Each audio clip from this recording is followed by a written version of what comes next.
Tonight, a blockbuster from Silicon Valley. James Damore, the former Google engineer fired for blasting the company over its diversity policies, has filed a class action lawsuit against the company for allegedly discriminating against men, Caucasians, and conservatives. Damore's firing came after his controversial memo that claims women on average have more neuroticism and that Google should demoralize diversity. Joining us now in the Fox Business Exclusive is James Damore, along with his attorney, Harmeet Dhillon. James, thanks for joining us.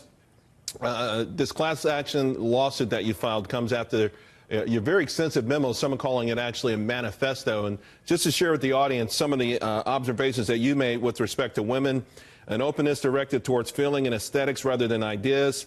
Extra vision expresses gregariousness rather than assertiveness.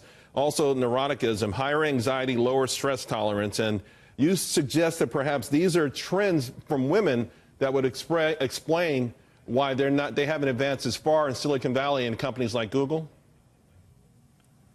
Yeah, so I used the psychological literature to try to suggest ways that we could actually make Google a better place and more welcoming place for women. So right after that section, I have a whole page of different policies that we can enact to make Google a more welcoming place for women.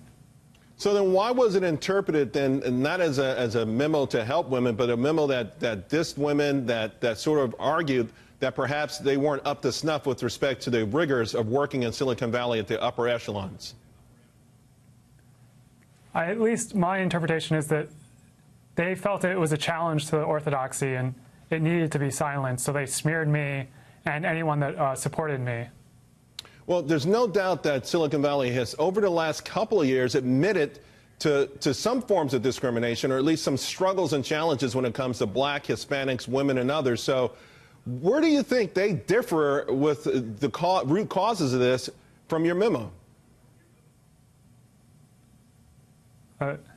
In other words, they've admitted that there's an issue there, and it's an issue that you brought up. So there's sort of a universal admission that something is wrong in Silicon Valley, that there has to be changes, and that, if they're not, and they've given it a lot of lip service. So why such an adverse reaction to your memo?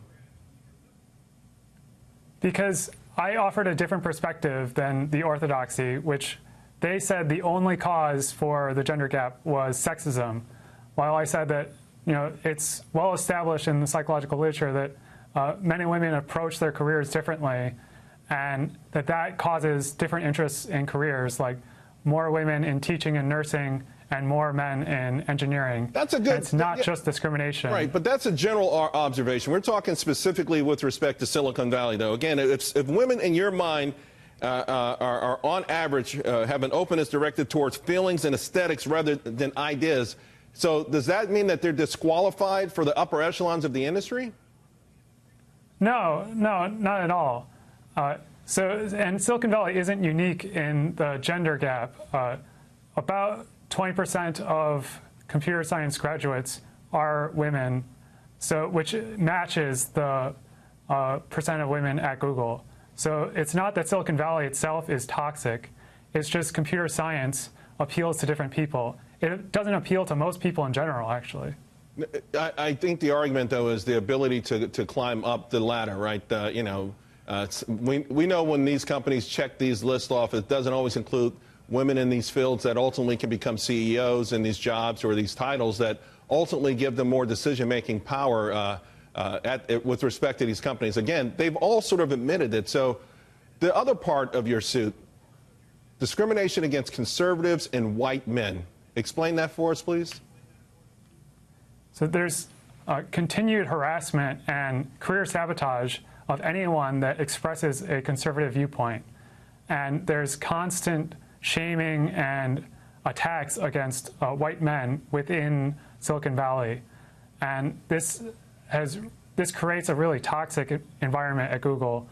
And it's really hurting Google's employees, Google, and everyone that uses Google's products, because it seeps into their products. So on that note, is that a reflection of the people who work there? We have a lot of people from foreign countries who work in Silicon Valley. I've read where over half the businesses being started there now are being started from folks who have arrived here from other countries. Are they bringing their prejudice with them against white conservatives, and has that hurt people's careers? I think a lot of the prejudice is coming from just select activists that are really bullying everyone. It's not that everyone is biased against conservatives. It's, if you look at the internal polls at Google, about half agreed with my document. But that's not what you would see if you just asked people openly, because there's just so much shaming that's happening. Because if you ever open up that you have certain viewpoints, then you'll be, your career will be sabotaged. Harmeet, I want to ask you, this lawsuit, I think I read that it's a class action lawsuit. Do you anticipate additional workers joining James?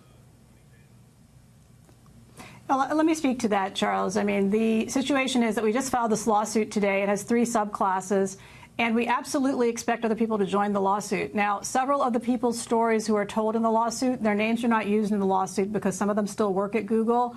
Some of them would like to get jobs in Silicon Valley, and one of the main allegations in the lawsuit is that not only does this small cadre of extreme leftists that are running Google or managing Google not tolerate viewpoints like James's and other legitimate viewpoints, but they threaten people with career sabotage, like James said. They have maintained blacklists at Google of people that people refuse to work with, and they've also threatened James and many others with career termination by saying that they will make sure that they don't get jobs in Silicon Valley at all. So that type of an atmosphere where they feel free to bully and shame and threaten people's careers like that, James really had no choice but to file this suit, and we do expect a lot of other people to hopefully come forward. Harmeet and James, thank you both very much for coming on tonight.